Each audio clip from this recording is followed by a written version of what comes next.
Hello students, welcome to history class. Let us begin with some of the important questions of history. अच्छा पिलाने कहल जदि तुमको फायान पड़ो तो तुम लिख कौन। पॉइंट नंबर 1, फायान द्वितीय चंद्रगुप्त राजनीति समय रे भारत को आसथिले। 2, से बौद्ध धर्म अध्ययन करने आसथिले। 3, से तुमर फो को कि नामक पुस्तक रचना करथिले। आउ से नालंदा, बुद्धगया, तापर पाटलिपुत्र जो जो अंचल गुड़िक गौतम बुद्धंकर जीवनी और कार्यक्रम सहित जड़ित थिला सब भ्रमण करथिले। केबे आसथिले? चंद्रगुप्त द्वितीय समय रे 405 AD. Fayan came to India during the period of Chandragupta II of Gupta ruler, and he wrote the book Pho Ko Ki. Okay, he visited different places. So there's Radhagriha, Patalipatra, Bodhgaya, etc. Okay, students. Next, Jiva. Huensa के व्यास थिले, right? हुएंसा तुम जानते हो हर्षवर्धन समय रे आसथिले। आओ से Nalanda university 6 वर्ष रही, टोटाल भारत में 12 वर्ष रही। कहीं आसते? बौद्ध धर्म अध्ययन करने आसते आमर हर्षवर्धन समय रे। से भी गोटे बही लिखिं सी यू की तीर्थयात्रा मानकर प्रिंस ऑफ पिलग्रिम्स बोली कहबे, माने तीर्थयात्रा मानकर युवराज। एटा बिट क्वेश्चन इंपोर्टेंट। केबे आइथिले? हर्षवर्धन समय रे। कोन पाए आइथिले? बौद्ध धर्म अध्ययन करने पाए। क्यों विश्वविद्यालय रे रहिथिले? नालंदा विश्वविद्यालय। भारत रे केते वर्ष रहिथिले? 14 वर्ष। एमती मन रखियो। आ मन रखियो ये दुई जन जाक फायान एंड हुएंसा चीन रो परिव्राजक, चाइनीज ट्रैवलर्स, एम्बेसडर बोली मध्ये कहा जिवे मानको।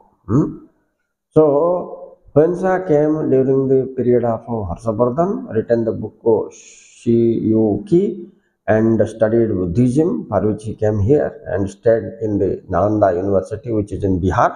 Okay, and last point, he was called as the Prince of Pilgrims. This is very important thing. Simply tomorrow Gautam Buddha light of Asia बोली तांको आउची, Martin of Luther of India बोली मध्य कहा जाउची काको? गौतम बुद्ध को। अच्छा, सेमिति समुद्रगुप्त को नेपोलियन ऑफ इंडिया बोली कहा जाउची, कालिदास को शेक्सपियर ऑफ इंडिया बोली कहा जाउची, आ तुमरो आर्यभट्ट को न्यूटन ऑफ इंडिया बोली कहा जाउची। ये सब जाक आ कविराज उपाधि रे के समुद्रगुप्त घोषित होइचंती। एटा बेसी इंपोर्टेंट। तापरे इलाहाबाद पिलर इंस्क्रिप्शन विषय भी टिके एमान सहित जड़ित। लौह स्तंभ नेकी प्रयाग प्रशस्त, एदा सब प्रयाग प्रशस्त हरिसेन लिखिथिले, ताको इलाहाबाद पिलर इंस्क्रिप्शन बोली कहबे। एठी समुद्रगुप्त विषय रे दर्शाइथिले। ये जिनसा सब बिट क्वेश्चन रे कवर कर चुकिला है। सेमते आउ जने ग्रीक रो परिव्राजक मेगास्थेनिस मध्ये इंपोर्टेंट। तीनटा रो गुटे इंपोर्टेंट पिला तुम जोटा ले आसी पारे।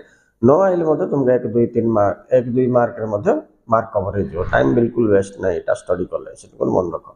मेगास्थेनिस ग्रीक रो जने परिव्राजक थिले, ताको ग्रीक दूत एम्बेसडर ऑफ सेल्यूकस बोली मध्ये कहा जाउची। He came to India during the period of Chandragupta Maurya, माने से चंद्रगुप्त मौर्य को समय रे भारत को आस्थिले। आ से लिखिथिबा बहिर ना होची इंडिका, बहिर ना होची इंडिका। एथिरे से कोन लिखिथिले? तत्कालीन मौर्य शासन पद्धति पॉइंट नंबर 1, सामाजिक जीवन पॉइंट नंबर 2, एवं आर्थिक अवस्था विषय रे से दर्शाई थिले। राइट, तो से अराउंड 302 ख्रीष्टपूर्व 302 रे आस्थिले भारत को। ओके ओके स्टूडेंट्स, नेक्स्ट जीवा। आरबर जदि परिव्राजक मानक विषय रे देखिबा, हमें आरबर परिव्राजक हेले अल्बर्नी आइबो, इबान बतुता आइबो। ये दुई जनक विषय रे मध्ये हम लिखिबा अछि। एबे अल्बर्नी मोहम्मद गजनीकर समय रे से माने प्राय 1025 परवर्ती समय रे इंडिया आछंती। आसे तेकी कि हिंद पुस्तक लिखचंती। सेमती इबान बतुता मोहम्मद बिन तुगलक वंशर राजार शासन समय रे भारत को आस्थिले। भारत रहिथिले दिल्ली और आखपाख अंचल भौगोलिक अवस्था, लोक मानकर खाद्यपेय इत्यादि तथा धार्मिक चिंताधारा, सामाजिक जीवन विषय मध्ये से भी लिखिछन्ते। तांकर बही कोन? रिहाला।